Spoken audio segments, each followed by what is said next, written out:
Hai, selamat siang sahabat pensiunan di rumah. Masih bersama saya Latifa dari studio RSUI di kawasan Depok. Hari ini kita akan ngobrol dalam Ngobrol Pensiunan Sehat dengan tema yang sangat menarik, yaitu membahas hipertensi. Bersama saya telah hadir Dr. Prima Almazini, spesialis jantung dan pembuluh darah konsultan. Halo dokter, selamat siang. Gimana kabarnya hari ini dok? Siang Mbak, selamat siang sahabat semua. Oke, Dokter Prima gimana kabarnya di tahun baru yang berbahagia ini dok di awal tahun 2025? Luar biasa ya, kita harus optimis. Oke, 2025 harus optimis. Tahun baru, semangat baru tentunya ya dok ya. Pasien makin banyak ya dok ya? Insya Allah, amin. Amin. Oke, sahabat pensiunan di rumah. Jadi hari ini kita lagi-lagi akan membahas topik yang menarik, yaitu terkait penyakit hipertensi atau darah tinggi. Jadi mungkin di masyarakat kan juga banyak banget ya dok, mitos atau fakta gitu ya, atau pertanyaan-pertanyaan terkait darah tinggi atau hipertensi. Mungkin banyak juga sahabat pensiunan yang memang sudah rutin minum obat gitu kan. Nanti bisa juga simak nih ya informasi-informasi menarik dari Dokter Prima, atau kalau yang ingin berkonsultasi secara online gitu ya, bertanya bisa melalui nomor WA, dapat menghubungi nomor studio di 08 12345 99 214. Jadi untuk sahabat pensiunan yang nanti mau bertanya sama Dokter Prima bisa banget menghubungi nomor studio radio pensiunan. Oke dok, kita langsung tanya jawab nih dok, karena saya udah penasaran banget kan kalau tekanan darah gitu ya dok, itu pasti yang ada di bayangan saya adalah sebuah alat tensimeter gitu ya dok. Sebenarnya kalau penyakit darah tinggi itu penyakit apa sih dok? Apakah orang yang kurang darah itu juga part of dari darah tinggi, atau ada darah tinggi, ada kurang darah gitu? Apa sih sebenarnya penyakit hipertensi ini? Hipertensi itu salah satu penyakit ya, sesuai namanya hipertensi. Jadi tensi itu artinya tekanan darah. Jadi artinya hiper itu tinggi. Jadi kalau kita ukur tekanan darah dengan alat tadi yang disebutkan ada alat tensi, itu tekanannya tinggi. Ya definisinya adalah lebih dari 140/90 mm air raksa. Nah beda itu dengan istilah dengan darah rendah, kemudian tadi ada yang disebut karena HB-nya rendah, itu berbeda ya. Jadi perlu dibedakan sebetulnya. Oke. Ya. Jadi berbeda antara darah rendah, HB-nya rendah gitu ya, dengan tekanan darah tinggi. Jadi kalau tekanan darah itu adalah hubungannya dengan jantung gitu ya dok ya. Dan dikatakan normal kalau kita cek itu adalah 140/80 gitu ya. Oh per 90 tuh, saya aja salah kan. Oke. Jadi 140/90 dok. Terus nih dok, gejalanya apa sih dok gitu yang harus kita kenali kalau kita nih udah mulai, kayak saya udah memasuki usia 30 tahun gitu ya dok. Apa sih dok tanda dan gejala seseorang mungkin mulai nih menderita tekanan darah tinggi? Kalau kita nggak punya tensian gitu kan di rumah? Ya, jadi hipertensi itu nama lain adalah silent killers. Jadi dia sebetulnya suatu penyakit yang sering kali tidak ada gejalanya gitu sih. Itulah yang menyebabkan banyak orang yang tidak tahu dirinya punya darah tinggi. Tapi ada sebagian kecil orang yang ada keluhan-keluhan seperti sakit kepala, kemudian pegal di pundak ya, kemudian juga seperti berat di pundaknya, kadang seperti pusing gitu ya. Dan itu cuma hanya sedikit sebagian kecil. Sebetulnya sebagian besar kadang-kadang tidak ada gejala. Itu yang membuat tidak mudah ya untuk mendiagnosis hipertensi. Ya. Oke, jadi hipertensi itu disebut juga sebagai silent killer gitu ya. Jadi dia membunuh secara diam-diam gitu ya. Penyakit yang dapat membunuh secara diam-diam karena memang sering tanpa gejala gitu ya dok. Tapi kalau udah tinggi banget mungkin ada gejalanya. Tadi kata dokter apa dok? Kayak sakit kepala gitu ya dok. Terus di pundak pegel-pegel gitu ya dok. Terus kalau untuk mencegahnya kayak gitu, kita tuh kalau cek tensi itu kapan sih dok disarankan? Misalkan kayak saya nih udah 30 tahun, terus misalnya ayah saya udah 55 tahun gitu kan. Itu kita kapan sih harus mungkin rajin cek tekanan darah? Ya sebetulnya untuk screening itu di literatur disebutkan di atas 18 tahun tuh harus sudah mulai diperiksa tekanan darahnya. Ya walaupun angka kejadian hipertensi terutama yang primer, karena hipertensi ada dua. Ada yang primer, ada yang sekunder ya. Primer itu artinya memang sebagian besar karena faktor genetik, yang kalau sekunder itu karena faktor penyakit lain yang menyebabkan akhirnya terbentuk hipertensi. Contohnya kalau pasien dengan sakit ginjal bisa jadi hipertensi. Jadi karena ada penyebab lain. Kalau karena penyakit primer tadi biasanya di atas umur 40 tahun lah kita harus sering mengecek tekanan darah kita, karena disitulah mulai biasanya pertama kali akan timbul tekanan darah tinggi. Jadi baru mulai muncul itu pas umur usia 40 tahun dok. Itu rutinnya itu ada nggak dok? Misalkan kayak sebulan sekali harus kontrol, harus cek tensi gitu dok atau enggak? Nah jadi untuk frekuensi untuk kita cek tekanan darah itu disarankan setahun sekali minimal gitu ya. Oke, jadi setahun sekali ya. Sekalian medical check up itu gitu ya dok ya. Betul. Kalau faktor resiko dok, siapa aja sih? Mungkin tadi kan disebutin juga ketika dia 40 tahun, faktor resikonya lebih tinggi. Ada nggak sih dok hal-hal lain yang menjadi faktor resiko dari si hipertensi ini? Jadi hipertensi itu kalau ada pada seseorang itu sebetulnya banyak faktor yang menyebabkan seseorang itu bisa hipertensi. Seperti contohnya satu faktor genetik ya. Jadi ada orang tuanya, ayah, ibu ataupun kakek nenek yang punya hipertensi, maka ada kemungkinan keturunannya juga menderita hipertensi. Kemudian yang kedua juga faktor penyakit-penyakit lain ya, seperti pasien dengan penyakit ginjal, dengan penyakit hormon. Kemudian ada pasien-pasien yang rutin mengkonsumsi obat anti kontrasepsi oral misalnya. Jadi ada obat-obat tertentu yang menyebabkan mudah terjadinya hipertensi. Itu gitu. pil KB maksudnya dok? Betul, ya. Oh jadi mengkonsumsi pil KB itu juga menjadi salah satu faktor resiko? Betul. Oh oke. Tadi mungkin genetik juga ya dok ya. Jadi kalau mungkin yang udah ada riwayat orang tua atau keluarganya gitu ya, berarti harus lebih awareness gitu ya dok. Kalau penyebabnya apa sih dok? Seseorang, saya penasaran nih, apa sih yang menyebabkan seseorang bisa terkena darah tinggi? Kalau secara klasifikasi tadi ada dua ya, saya sampaikan primer dan sekunder ya. Artinya kalau primer itu memang dominan genetis sebetulnya. Nah kalau yang sekunder itu ada penyebab lain ya. Jadi misalnya pasien tidak ada keturunan untuk hipertensi, tapi dia punya penyakit ginjal. Dengan berjalan waktu, penyakit ginjal tersebut akan menyebabkan komplikasi hipertensi. Tadi seperti juga ada rutin minum obat anti kontrasepsi oral misalnya. Lama-kelamaan dia bisa terbentuk hipertensi. Juga ada penyakit seperti tiroid, itu hipertiroid lama-lama bisa jadi juga hipertensi. Tapi kalau 90% orang itu primer, jadi karena faktor genetis sebetulnya. Kalau misalnya orang udah sakit nih dok, udah sakit hipertensi, terus biasanya dia ke dokter gitu. Apa sih dok yang biasanya advice pertama yang akan diberikan oleh dokter untuk pasien dengan hipertensi? Pada hipertensi itu targetnya adalah tekanan darahnya harus turun sampai dengan di bawah 140/90 mm air raksa. Bahkan saat ini dengan panduan terbaru disarankan lebih rendah lagi sampai sekitar 120/130 mm air raksa. Nah jadi yang disarankan pertama pasti adalah mengubah gaya hidup dulu. Ya jadi kalau pasiennya misalnya gemuk, dia harus turunkan berat badan. Kalau dia makanannya misalnya masih yang berlemak, makanan tidak sehat gitu ya, ubahlah jadi makanan yang sehat seperti sayur, buah ya. Kemudian juga untuk konsumsi garam ya, garam sangat berpengaruh pada hipertensi.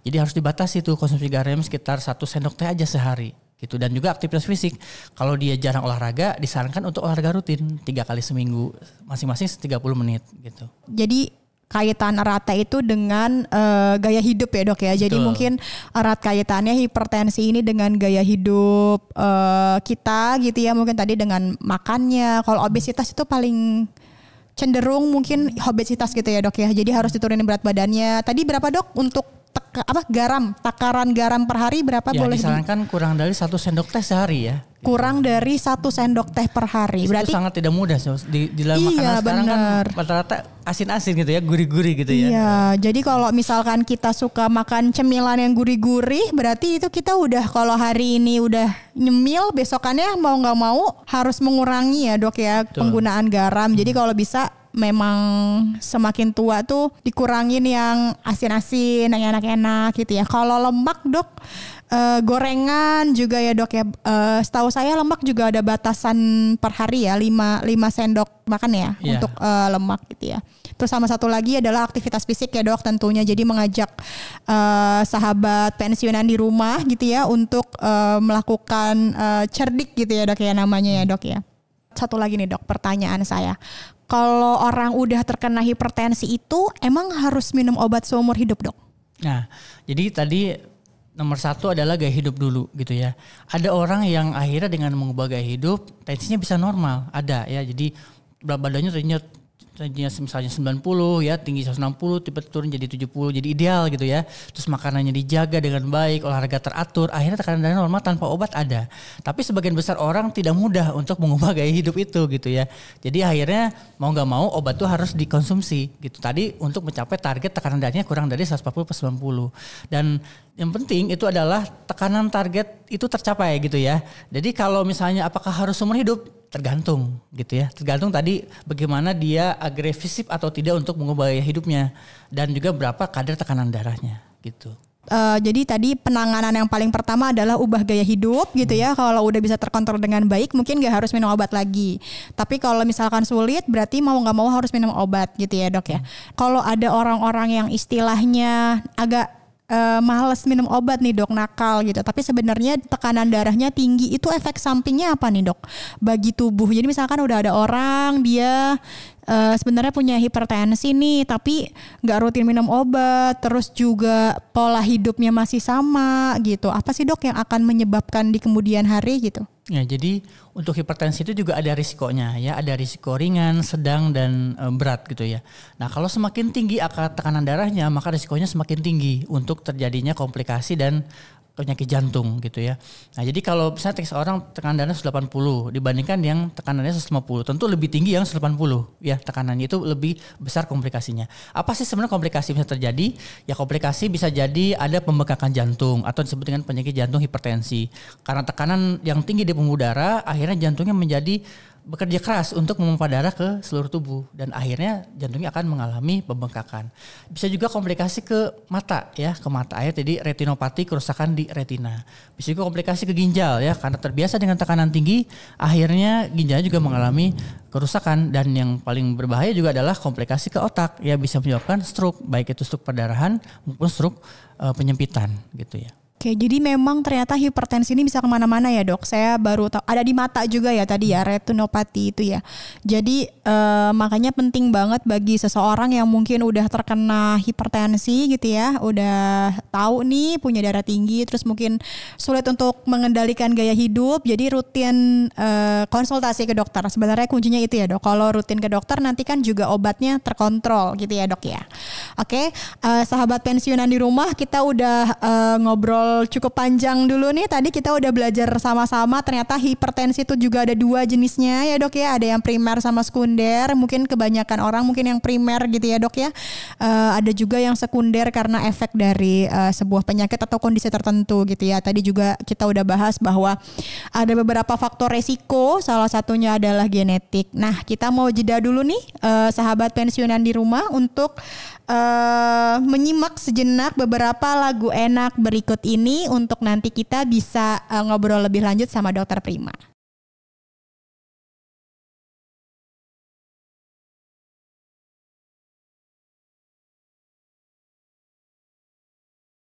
Sahabat pensiunan dan pendengar Radio Cahayu Cirebon yang masih setia bersama kami, masih dari studio RSUI di kawasan Depok bersama saya Latifa dan Dokter Prima Jantung. Hari ini kita ngobrol-ngobrol kupas tuntas terkait tekanan darah atau hipertensi.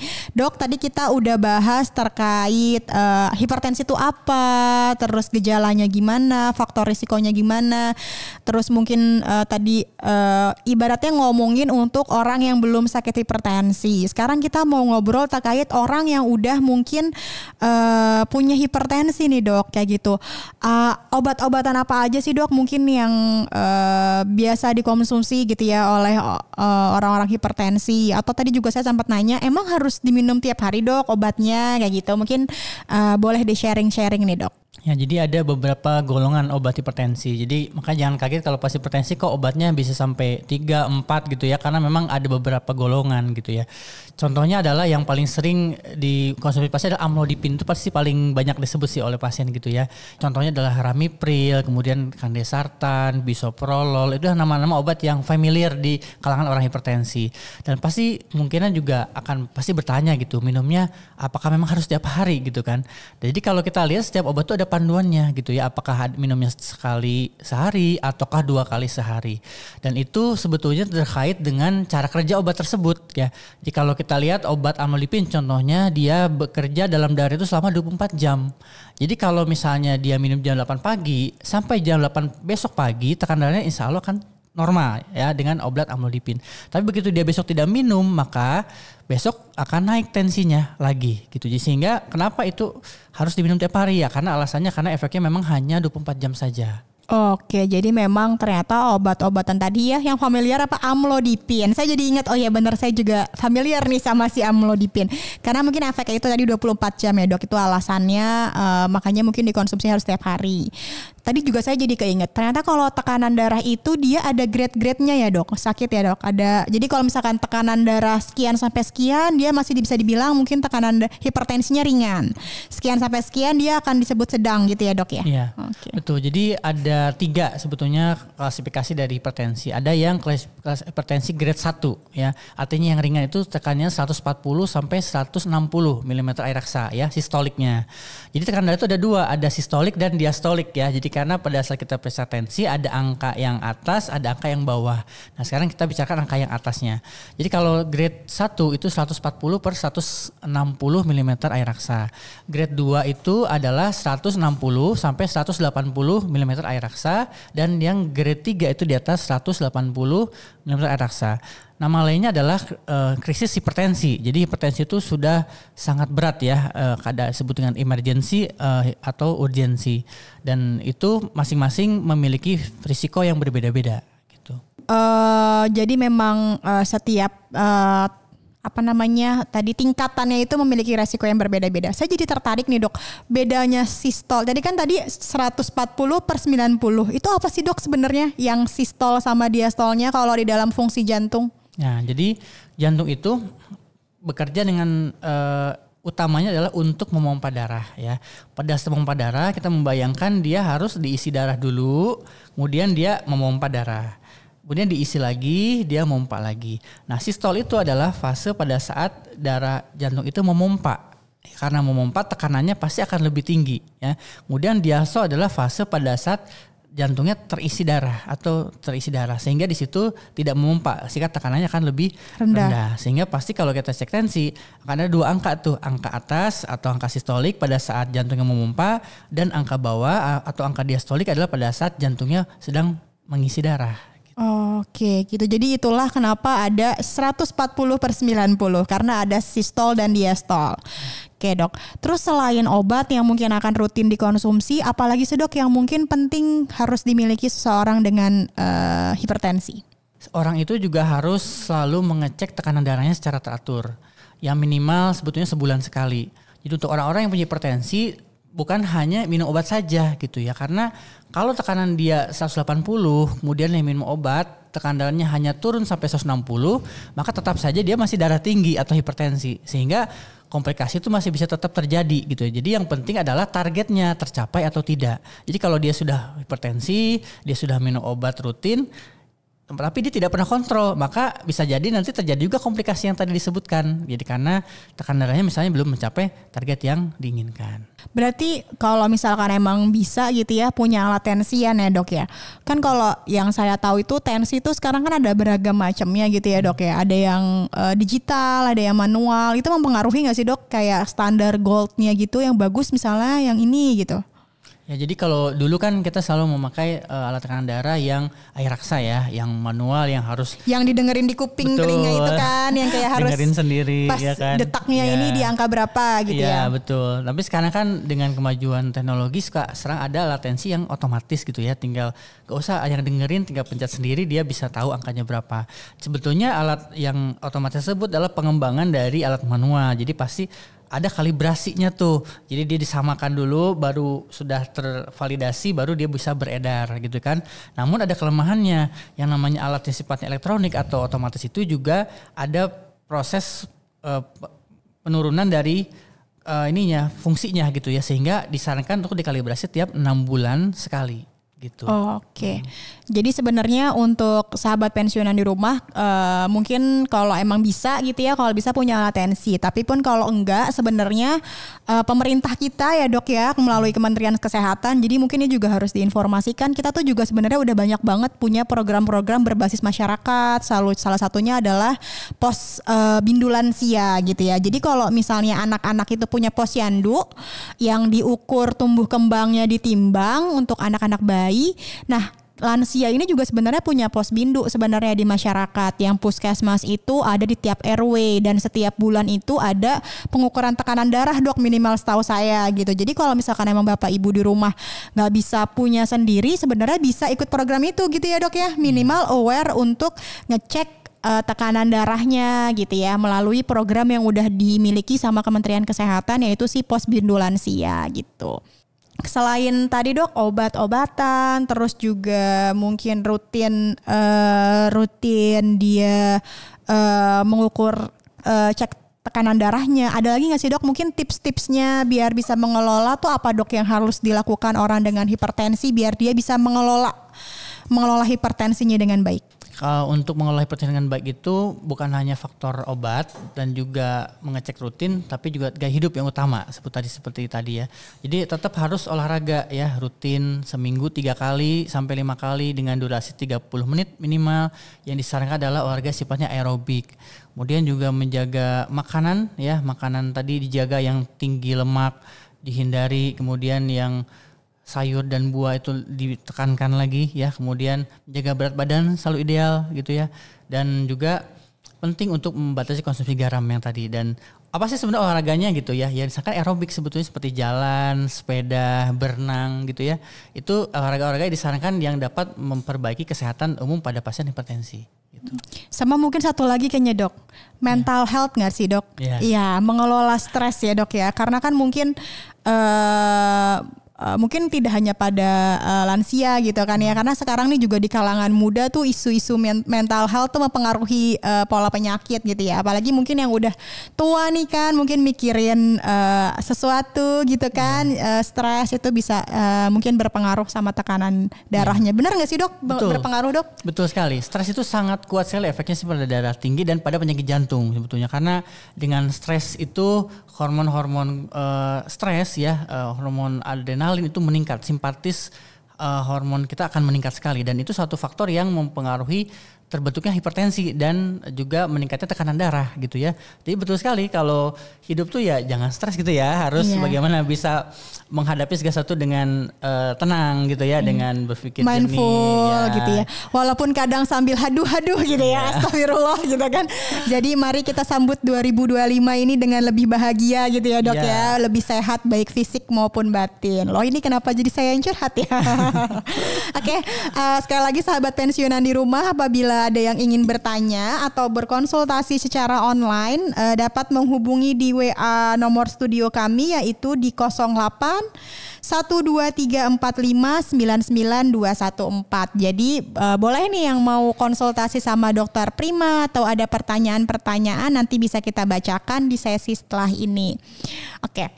Apalagi ini ya dok ya yang saya mau tanya lagi, ini udah mulai bingung nih. Jujur aja karena tadi seru banget, ternyata stres itu juga bisa mempengaruhi di segala penyakit ya dok. Kayaknya udah ada satu pertanyaan nih dok yang masuk, mungkin saya tanya dulu aja. Yang pertama ada dari Pak Yanto di Semarang. Dok, saya di rumah sudah punya tensimeter digital, tapi apakah benar bahwa tensimeter yang manual lebih valid hasilnya? Ya, jadi kalau yang kita dengarkan dengan manual itu tentu saja bisa kita ukur gitu ya. Kita dengarkan bunyi yang pertama dan bunyi yang terakhir itu kita bisa pastikan dengan jelas ya. Sedangkan yang otomatis itu dia kan berdasarkan sistem elektrik yang dia ada di dalamnya. Jadi kita memang nggak begitu yakin sekali bahwa ini akan selalu sama dengan yang manual lakukan gitu, cuma yang dapatkan atau hasilkan. Jadi yang penting adalah kita kalibrasi secara rutin saja alat tersebut ya. Semakin sering dipakai harus lebih sering dikalibrasi untuk menjaga biar angka yang didapatkan itu valid gitu ya. Jadi sebetulnya bisa dipercaya karena semua yang berada di pasaran harusnya sudah dilakukan kalibrasi dulu gitu kan, sudah divalidasi dulu sehingga bisa dipakai oleh masyarakat. Tetapi yang penting dalam maintenance pemeliharaannya itu harus dipergunakan sesuai dengan panduan aturannya gitu. Kalau memang dia 6 bulan dikalibrasi, ya dikalibrasi bawalah ke tokonya atau ke distributornya untuk dikalibrasi lagi. Jangan sampai sudah 6 bulan, udah setahun, bahkan 2 tahun dia tetap saja dipakai saja, jadi data yang didapatkan bisa salah gitu. Ya. Oke, jadi pentingnya untuk memastikan alatnya itu dikalibrasi secara rutin gitu ya dok ya. Jadi kalau misalkan udah merasa kok tensinya saya tinggi terus atau kok ini rendah terus gitu. Nah mungkin mesti dicek nih Pak Yanto tadi ya yang bertanya dari Semarang. Jadi mungkin apakah sudah dikalibrasi gitu ya setelah beli sudah lama kayak gitu. Oke, ini ternyata udah juga ada yang pertanyaan yang masuk nih dok dari Pak Harno di Pekalongan. Dok, apakah benar kalau tensinya tinggi karena faktor keturunan? Tensinya tidak bisa normal nih dok karena saya selalu dominan di 150/90. Jadi tadi ada 2 ya klasifikasi hipertensi, satunya yang primer. Nah kalau primer itu memang dominan sekali faktor genetisnya. Jadi kalau memang kita dilakukan pemeriksaan tekanan darah berulang-ulang kok tinggi terus ya di atas 140/90 berarti kita hipertensi gitu. Nah kalau kita hipertensi tentu saja harus tadi mengubah gaya hidup dan berobatlah untuk menjaga tekanan darahnya harus turun di bawah 40/90 mmHg. Jadi kalau memang tahu kita hipertensi, kita harus melakukan usaha-usaha untuk menurunkannya gitu ya. Baik itu dengan mengubah gaya hidup maupun dengan kontrol atau berobat konsultasi ke dokter untuk diberikan obat-obatan yang sesuai ya dosisnya dan jenisnya agar tercapai tekanan darah yang sesuai orang-orang yang normal gitu ya. Kurang dari 140/90 mm air raksa. Oke, jadi seperti itu ya Pak. Untuk Pak Harno di Pekalongan tadi pertanyaannya sudah dijawab oleh Dokter Prima. Oke, baiklah sahabat pensiunan di rumah, mungkin kita ini semakin menarik ya dok diskusi kita. Pertanyaan juga sudah banyak yang masuk. Masih ditunggu apabila ada yang ingin bertanya dapat menghubungi di 081234599214. Namun kita jeda dulu sejenak dengan beberapa lagu enak berikut ini.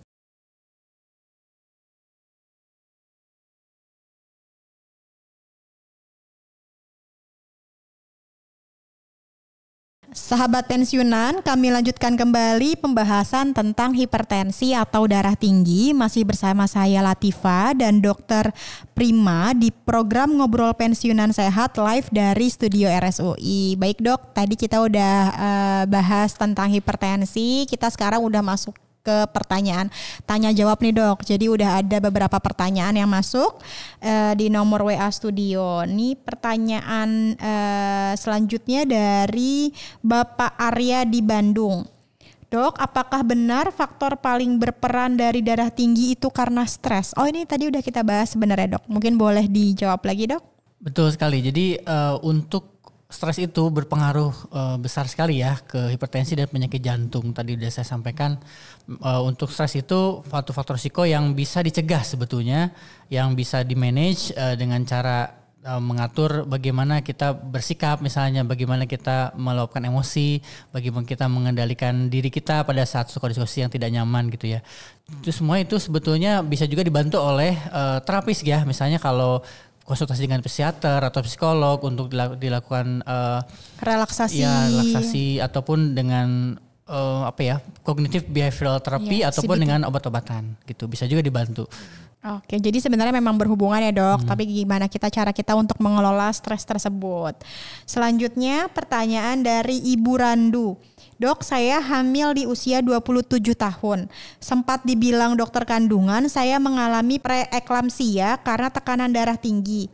Setelah melahirkan sampai saat ini tidak ada keluhan darah tinggi. Tapi apakah tetap harus waspada darah tinggi di usia hampir 60 tahun? Oh ini dengan kasus preeklamsia. Ya, jadi kalau hipertensi pada kehamilan itu ada beberapa jenis ya. Ada yang disebut dengan kronik hipertensi, ada juga yang hipertensi pada kehamilan ya atau gestasional. Jadi kalau ada orang tertentu yang pada saat hamil dia tensinya tinggi, tapi setelah dia melahirkan tensinya normal kembali. Sampai saat ini saya belum tahu sih mengapa pada saat hamil itu terjadi hipertensi, masih belum tahu kenapa penyebabnya. Namun kita yang penting adalah monitoring pada setelah dia melahirkan ya. Kalau tensinya sudah kembali normal kurang dari 140/90 berarti bisa dibilang pasien tersebut disebut dengan hipertensi pada saat kehamilan saja, sehingga tidak perlu minum obat darah tinggi rutin gitu ya. Namun kalau pada pasien yang memang sebelum hamil sudah hipertensi, apalagi setelah hamil juga pasti akan terdampak semakin tinggi tensinya, dan pas setelah melahirkan juga akan dipastikan masih tetap akan hipertensi karena memang dari awalnya dia memang punya hipertensi. Nah kalau seperti itu dia harus tetap minum obat rutin gitu ya untuk menjaga agar tensinya di bawah 140/90. Jadi ini jadi salah satu yang menarik juga nih dok ya. Ternyata mungkin perempuan gitu ya, juga mungkin ibu hamil itu memang juga kenapa harus rutin untuk ANC atau periksa kehamilannya baik di puskesmas maupun mungkin di fasilitas kesehatan ke rumah sakit untuk diukur tekanan darahnya ya dok ya. Karena penting banget juga untuk mencegah preeklamsia gitu ya. Jadi kalau yang mungkin tadi pertanyaannya dari Ibu Randu gitu ya. Jadi mungkin tetap harus dicek ya dok ya. After setelah melahirkan apakah masih ada tekanan darahnya atau enggak gitu ya. Selanjutnya dari Ibu Tatik di Blora. Dok, tensi saya 155/80. Tinggi enggak ya untuk wanita? Sudah minum amlodipin 10 mg. Apakah ada obat lain atau cara lain untuk turunkan tensinya? Ya, makasih ya pertanyaannya. Tadi dari Ibu Tatik di Blora. Blora ya. Dari Ibu Tati ini sudah minum obat darah tinggi amlodipin 10 mg tapi tensinya masih tinggi, dia 155/80. Nah, kalau seperti itu perlu ditambah tuh obatnya karena targetnya belum sampai di bawah 140/90. Nah, obat yang lain yang bisa tambah seperti contohnya Ramipril atau Kandesartan atau juga HCT itu bisa ditambahkan ke obat yang sekarang untuk mencapai tensi yang normal. Jadi ditambahkannya dengan dosis yang biasanya kecil dulu ya. Kita kasih kecil dulu, kemudian kita cek ulang sekitar seminggu atau 2 minggu, paling lama sebulan. Kita lihat lagi tensinya turun nggak gitu ya. Kalau ternyata masih belum tercapai, bisa ditambahkan lagi dosisnya. Misalnya tadi kita tambahkan 5 mg dulu nih. Nanti kalau ternyata cek lagi masih tinggi, naikin lagi jadi 10 mg gitu ya. Sampai dosis maksimalnya. Dan kalau sudah dosis maksimal, kita cek ulang lagi. Nah, setelah cek ulang lagi, kita tetap lihat sudah 140/90 atau belum ya. Kalau belum, bisa juga tambahkan obat ketiga gitu. Jadi itu semua menyesuaikan dengan angka tensi yang didapat setelah minum obat. Ini lanjut lagi nih, masih pertanyaan terkait obat dok dari Ibu Subi di Semarang. Saya sudah 1 tahun rutin minum bisoprolol 5 mg, amlodipin 5 mg, Ramipril 5 mg. Urutan minum yang baik, obatnya setiap hari gimana ya dok? Nah, ini pertanyaan bagus ya. Jadi memang setiap obat itu ada waktu terbaik untuk minumnya ya. Contoh kalau bisoprolol, karena dia bekerjanya itu untuk menurunkan saraf hormon-hormon yang sifatnya simpatis atau yang meningkatkan stres gitu ya, maka baiknya diminum pagi hari karena pada pagi hari lah biasanya hormon itu akan meningkat ya. Untuk amlodipin ya itu bisa diminum sebetulnya pagi ataupun malam bisa ya. Kalau yang satu lagi tadi Ramipril ya, itu paling baik diminumnya pada malam hari karena dia bekerja dengan menurunkan hormon tertentu gitu ya, dan hormon tersebut tingginya pada malam hari. Jadi ternyata setiap obat itu mungkin ada jam-jamnya gitu ya dok.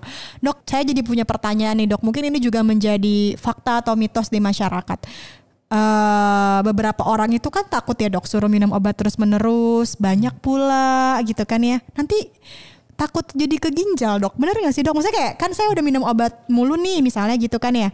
Terus kan obat-obatan ini kimia gitu kan. Nanti takut lari ke ginjal dok. Itu bener gak dok? Gimana tuh dok tanggapannya kalau dibilang gitu? Obat-obat tersebut sudah dilakukan penelitiannya ya dengan jangka waktu yang panjang dan lama, dan efek samping untuk ke ginjal itu sebetulnya minimal hampir tidak ada gitu ya. Walaupun dengan jumlah obat yang banyak gitu ya. Dan dosisnya juga sudah diukur sesuai dengan kebutuhan, artinya dosis 10 mg, 5 mg itu sudah teliti, efektivitasnya bagus dan keamanannya juga baik sebetulnya. Jadi kalau dibilang obat banyak menyebabkan ginjal sebetulnya itu tidak betul ya. Justru yang berbahaya adalah kalau pasien hipertensi tidak minum obat, lama-kelamaan ginjalnya akan rusak gitu. Oh, jadi malah berbahaya kalau tidak minum obat darah tinggi dengan rutin, baik dan benar, malah akan merusak ginjal ya dok ya? Betul, jadi sebetulnya obat itu membantu kita untuk menurunkan tekanan darah, membantu kita untuk mencegah agar tidak terjadi komplikasi, baik itu ke organ jantung, otak maupun ke ginjal. Tapi hipertensi itu justru lebih berbahaya, dia bisa menyebabkan gangguan ginjal, gangguan jantung dan gangguan stroke gitu, jadi kalau tidak diterapi. Nih dok, selanjutnya pertanyaan dari Agustino. Selamat siang dokter, tensi saya 117/78. Pandangan mata saya dari gelap ke terang sedikit buram. Apakah ini pengaruh dari kurang darah? Nah ini kekurang darah nih dok. Mungkin tadi boleh diulas lagi dok gitu ya. Ya. Jadi kita perlu tahu sebetulnya berapa sih kisaran tekanan darah yang normal gitu ya. Jadi normalnya tekanan darah kita itu sistoliknya itu ya tadi yang atas tadi 90 sampai 140. Sedangkan yang bawah diastoliknya yang normal adalah 60 sampai 90. Jadi kalau tadi angkanya 117/78 berarti kan masih dalam kisaran normal. Jadi itu tidak disebut dengan darah rendah. Kapan disebut darah rendah? Kalau tekanan darahnya kurang dari 90/60. Ya, itulah yang bisa menyebabkan gejala pusing, kelayangan, pandangan mata gelap gitu ya, merasa mau pingsan. Itu kalau di bawah 90/60. Kalau tekanan darah rendah tuh bahaya nggak dok? Nah kalau tekanan darah rendah itu bahaya karena bisa menyebabkan gejala dan bahkan nanti bisa menyebabkan pasiennya bisa hilang kesadaran ya karena darah yang dipompa ke seluruh tubuh tuh tidak ada atau kurang gitu ya. Jadi darah ke otaknya kurang, darah ke organ-organ kurang, akhirnya pasien bisa jadi dalam kondisi yang berat. Itu berapa dok? 90/60. Oh, ya. Karena saya cenderung yang termasuk rendah dok sebenarnya. Itu kalau saya tuh kalau tensi itu suka kadang 98 pernya suka 60 itu kurang minum kata perawatnya sih gitu. Bisa jadi dok atau apa yang harus saya lakukan gitu? Ya jadi selama masih kisarannya di atas 60 itu masih normal. Itu kemudian juga kita juga harus melihat dari gejala ya. Kalau gejalanya tidak ada artinya seperti tadi pusing, kelayangan, pandangan mata gelap, berarti sebetulnya masih normal dan tidak perlu ada terapi apapun.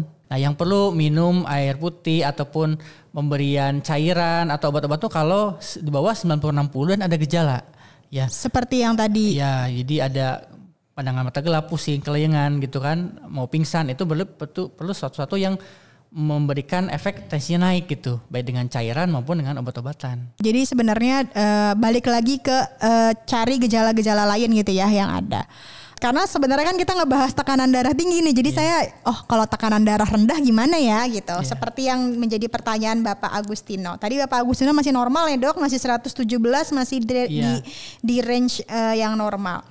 Oke, selanjutnya pertanyaan dari Ibu Roy dari Sukma Jaya Depok. Beliau usianya 38 tahun wanita. Pertanyaannya, dok saya pernah memiliki tekanan darah tinggi 1 kali di 140/100.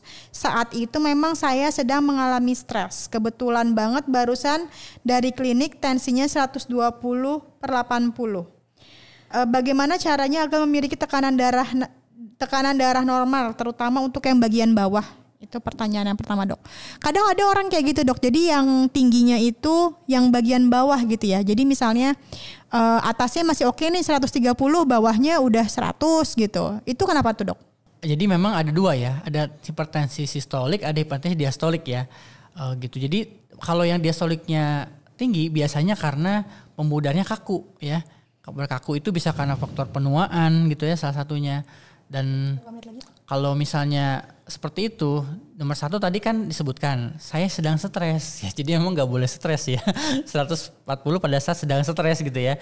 Kalau sedang tenang dia 120/80. Jadi kalau pada seperti itu sebenarnya kita nggak bisa bilang sebagai penderita hipertensi ya, karena kalau kita mau beli hipertensi itu minimal dalam 2 kali kunjungan tensi di atas 140/90 gitu ya. Jadi kalau sekali datang tensi tinggi belum tentu karena ada faktor mungkin pada saat di tensi itu baru datang misalnya habis jalan jauh misalnya atau misalnya sedang habis olahraga gitu ya. Karena pada saat kita menentukan seseorang itu hipertensi atau tidak itu harus memenuhi standar pemeriksaan.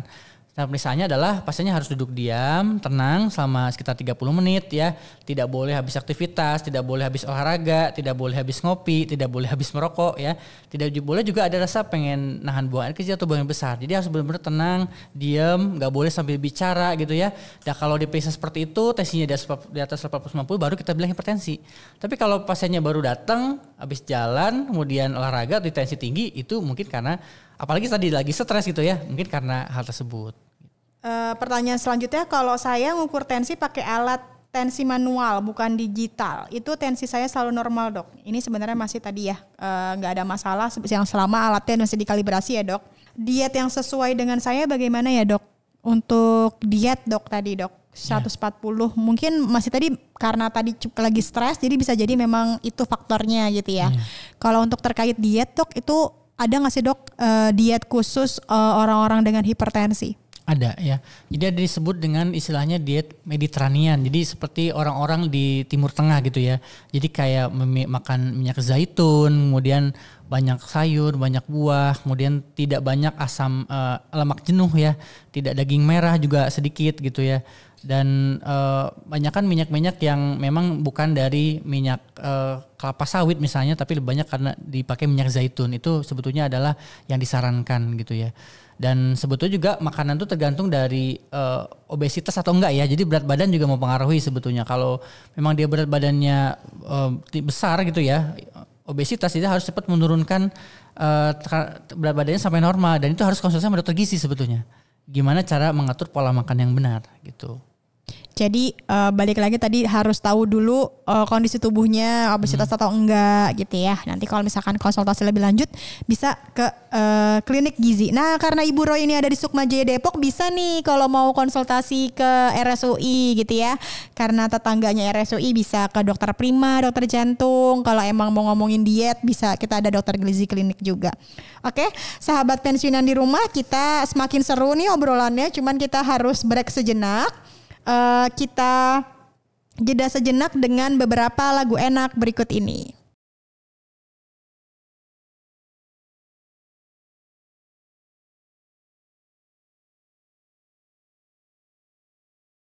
Sahabat pensiunan dan pendengar Radio Cahayu Cirebon yang masih setia bersama kami dari studio RSUI di kawasan Depok bersama saya Latifa dan Dokter Prima, kami akan lanjut membahas terkait darah tinggi atau hipertensi. Kita masih lanjut nih dok untuk menjawab pertanyaan dari sahabat pensiunan. Pertanyaan dari Bapak Ferry di Bandung. Saya memang hipertensi dan juga asam urat cukup tinggi. Sudah minum obat rutin hipertensi tiap hari. Makanan yang disarankan apa dok biar variasi? Karena kadang saya bosan pilihannya sayur, garam sedikit, perkedel dan makan pisang. Apa ada makanan yang bisa menurunkan hipertensi dan asam urat? Ya, jadi kalau untuk hipertensi sebetulnya dibilang ada nggak sih makanan yang bisa bikin tensi turun? Jawabannya sih tidak ada ya, karena yang bisa menurunkan saat ini hanya obat-obatan saja gitu ya. Tapi untuk bisa mengontrol agar dia tidak naik itu ada tadi ya sepertinya ada contohnya darah garam. Tapi kan bosan gitu ya. Sebetulnya sih kita bisa atur ya pola makannya itu agar tidak membosankan dengan cara mungkin ada 1 atau 2 hari yang bisa sedikit bebas gitu ya sebetulnya. Sedikit bebas misalnya hari Sabtu Minggu bolehlah kita makan sedikit bebas karena segala sesuatu pun dia itu pasti biasanya ada liburnya gitu ya karena bahayanya kalau malah akan jenuh dengan makanan tersebut bahkan nanti bisa sama sekali ditinggalkan gitu nantinya jadi akhirnya nggak mau sama sekali itu yang berbahaya jadi bisa diatur ya, senyaman mungkin masing-masing agar tetap bisa sehat tapi juga tetap bisa menikmati lah dari makanan yang dikonsumsi gitu ya. Kemudian untuk asam urat sebetulnya asam urat itu juga memang perlu diatur dengan mengatur pola makan juga ya. Ada beberapa makanan yang tinggi kadar asam uratnya seperti contohnya seafood, kemudian kacang-kacangan gitu ya. Itu juga perlu dihindari kalau memang punya asam urat. Dan tentu saja yang penting adalah dengan cara mengecek rutin ya asam uratnya agar selalu dalam batas normal. Karena kalau tidak normal komplikasinya tadi bisa juga ke organ-organ lain ya. Contoh bisa jadi batu ginjal, bisa juga jadi ada penumpukan di sendi, bisa bikin nyeri sendi dan lain-lain gitu. Lanjut ke Ibu Hana. Dok Prima, apa sih hubungannya sakit kepala berulang dengan resiko penyakit jantung? Bagaimana cara membedakannya nih dok antara migrain vertigo dengan adanya tumor atau mungkin sakit jantung? Lalu apakah boleh dilakukan pijat badan jika ternyata ada sakit kepala atau bolehkah melakukan kerimbat jika pusing? Jika sakit kepala beberapa hari sudah yang ketiga, jika sakit kepala beberapa hari sudah mesti diteliti. Harus tindak lanjut apalagi disertai muntah-muntah. Oh jadi mungkin ini dok, jadi pertanyaan dari Ibu Hana ini sebenarnya sakit kepala atau pusing seperti apa yang berhubungan dengan hipertensi gitu dok, yang membedakannya dengan si migrain, terus mungkin kalau adanya ternyata tumor kayak gitu. Jadi kalau hipertensi jadi kepalanya biasanya bersifat seperti diikat gitu ya. Jadi seperti kepala itu seperti diikat, seperti ada ikatan yang kuat di kepala. Jadi rasanya ketat dan berat gitu ya rasanya itu. Sedangkan kalau yang migrain kan nyeri kepala sifatnya sebelah gitu ya. Kalau vertigo dia sakit kepala yang disertai rasa berputar dan biasanya ada rasa mual, ada rasa muntah dan rasa pengen jatuh gitu ya. Dan jadi itu perbedaan dari segi karakteristiknya. Dan tadi juga ditanya sebetulnya tentang bagaimana nyeri kepala yang berhubungan dengan jantung gitu ya. Nah kalau dengan jantung relatif keluhannya itu jarang ya yang bikin sakit kepala ya kecuali hipertensi gitu ya. Tadi hipertensi aja. Kalau jantung biasanya lebih ke arah pusing gitu ya, pusing karena tadi mungkin tekanan darahnya rendah atau mungkin kondisi jantungnya lemah, kurang kuat gitu ya. Pada pasien jantung terutama ya itu bisa jadi malah jadi keluhan pusing. Tapi kalau sakit kepala biasanya lebih jarang sih, lebih banyak pada pasien hipertensi gitu ya. Ini pertanyaan ketiga dari Bapak Iskandar Hamid usia 63 tahun. Minggu saya cek tensi 154/77. Yang saya rasakan badan kurang nyaman, kepala sedikit pusing, kesemutan pada jari-jari tangan. Mohon penjelasannya dokter. Ya, tadi berapa tensinya ya? 154/77. Nah, sama ada kesemutan. Ya, kalau 154 itu termasuk hipertensi kan, berarti dia grade 1 ya. Dan itu bisa membuat gejala ya, baik itu pusing, tadi juga kesemutan juga bisa gitu ya. Dan sebetulnya itu perlu diterapi gitu ya, perlu diobati agar dia tidak tinggi seperti itu. Nah, kalau untuk kesemutan sebetulnya itu juga bisa karena penyakit lain gitu ya. Bahkan kita pada kondisi normal pun kalau aliran darah kita tidak lancar, maka akan ada gejala kesemutan gitu. Jadi perlu kita bedakan sebetulnya kesemutan yang memang normal yang karena pembuluh darah yang tertekan misalnya, atau yang memang tidak normal misalnya karena komplikasi dari penyakit lain seperti diabetes gitu juga. Kalau hipertensi yang tinggi sekali mungkin bisa gitu, tapi pada dasarnya tensi segitu harus diobati gitu. Oke, jadi memang harus diobati dan harus kontrol ke dokter gitu ya dok ya. Yeah. Pertanyaan keempat ini dari Ibu April di Tangerang. Dok, apa betul untuk ukuran tensi digital paling baik itu bangun tidur dan sebelum tidur agar valid?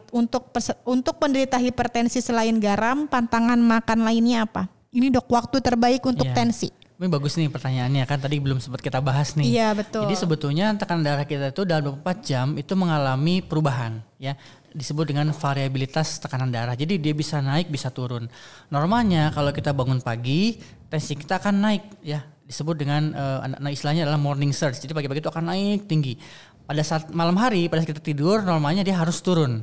Disebut dengan dipping atau turun. Jadi itu adalah pola yang normal. Tapi untuk orang tertentu bisa jadi pada saat malam hari tekanannya masih tinggi. Nah itu yang berbahaya, sebetulnya bisa menyebabkan gangguan ke jantung. Jadi intinya adalah tekanan darah terus diukur bisa pada setiap jam, setiap saat gitu. Bahkan yang bagusnya adalah kita cek mewakili waktu tertentu, misalnya pagi, siang, sore, malam. Kita cek. Dan kalau memang tekanan kita normal, harus dicek semuanya harus di bawah 140/90. Itu baru dibilang normal. Karena ada orang yang paginya normal, malamnya tinggi. Sebaliknya ada yang malamnya normal, paginya tinggi. Itu harus dikontrol secara keseluruhan gitu. Jadi memang cek tensi itu bagusnya ya mewakili waktu tertentu yang ada gitu ya. Jadi dicek dalam semua waktu dia harus normal gitu. Oke, ini bagus nih pertanyaannya Ibu April ya. Jadi kalau kita ada hadiah, kita kasih nih Ibu April nih dok ya. Jadi tensinya itu harus diukur tadi ya dok ya, pagi, siang, sore. Terus dok kalau tadi dok terkait garam, ada nggak sih dok pantangan lain yang harus dihindari oleh pasien hipertensi? Ya kalau makanan sebetulnya ya berhubungan dengan hipertensi adalah penyakit komorbid lain ya, seperti diabetes ataupun kolesterol. Jadi mungkin dua itu yang harus diwaspadai ya.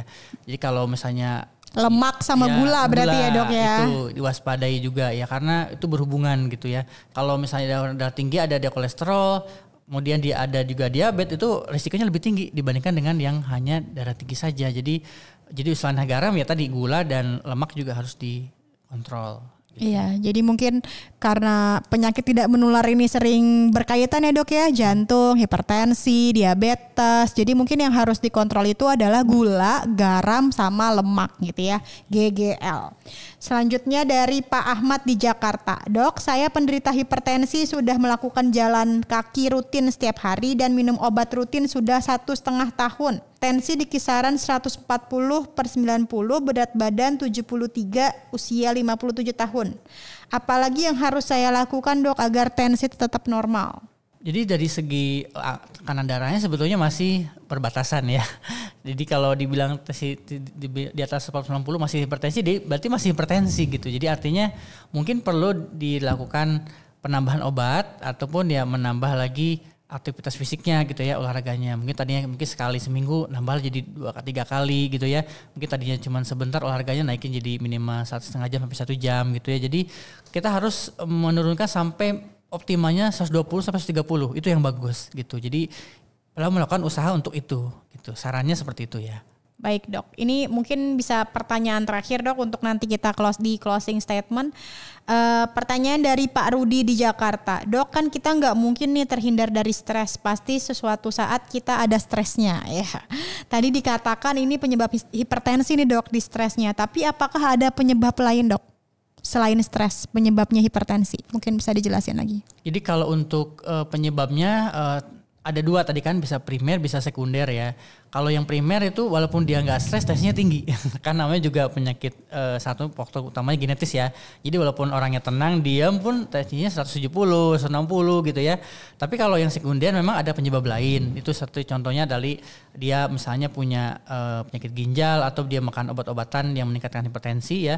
Meningkatkan tekanan darah, itu juga bisa menyebabkan tesnya tinggi gitu. Jadi bisa memang genetis atau ada faktor penyakit atau obat-obatan lain. Oke, luar biasa Dokter Prima. Kita udah seru banget dari siang hari tadi hingga sore ini kita ngobrolin terkait hipertensi. Kita bahas juga fakta dan mitosnya gitu ya, ngejawab pertanyaan dari sahabat pensiunan di rumah. Cuman kita udah di akhir acara nih dok nih. Jadi mungkin dari awal ada nggak sih dok closing statement dari dokter? Mungkin pesan singkat untuk sahabat pensiunan di rumah untuk menutup obrolan kita siang hari ini. Ya, jadi pesannya adalah waspadai hipertensi ya, untuk orang-orang yang memiliki riwayat keluarga, orang tua, ayah, ibu, adik, kakak ataupun kakek nenek yang punya hipertensi, tolong periksa rutin ya, terutama kalau usia di atas 40 tahun. Ceklah rutin untuk mengetahui kita ada hipertensi atau tidak, ya minimal setahun sekali. Dan kalau memang sudah tahu kita punya hipertensi, pertahankanlah tekanan darahnya menjadi kembali normal seperti orang normal ya, di bawah 140/90 dengan berbagai cara, dengan mengubah gaya hidup dan juga dengan obat-obatan. Karena kalau tidak kita tangani, hipertensi itu bisa berujung ke komplikasi yang lebih berat ya, baik itu bisa penyakit ginjal, penyakit jantung maupun stroke. Dan seperti selalu disebutkan bahwa mencegah itu lebih baik daripada mengobati. Jadi cari tahulah dulu, kemudian kalau sudah tahu dicegah, setelah itu harus istilahnya konsisten gitu ya. Kita harus menjaga terus, kalau memang punya hipertensi, obat pun kalau memang itu satu-satunya cara ya dikonsumsi dengan rutin demi kesehatan kita gitu. Oke, luar biasa Dokter Prima. Jadi itu tadi pesannya ya untuk sahabat pensiunan di rumah. Jadi kalau memang yang sehat dicegah biar jangan sampai sakit gitu ya. Kalau yang udah sakit nggak apa-apa, tetap harus semangat, tetap harus berobat, dikelola hipertensinya gitu ya dok ya, kurang lebih ya. Jadi jangan takut untuk minum obat secara rutin, karena kalau nggak minum obat malah lebih bahaya ke ginjal ya dok ya. Tadi saya juga baru berpikir, oh iya ternyata malah lebih parah ya kalau ternyata kita nggak minum obat kayak gitu ya. Jadi untuk sahabat pensiunan di rumah, terima kasih banyak sudah mendengarkan kita. Saya Latifah. Saya Dokter Prima. Terima kasih banyak dan sampai jumpa di Ngobrol Pensiunan Sehat bersama RSUI dan Radio Pensiunan. Saya pamit. Wassalamualaikum warahmatullahi wabarakatuh.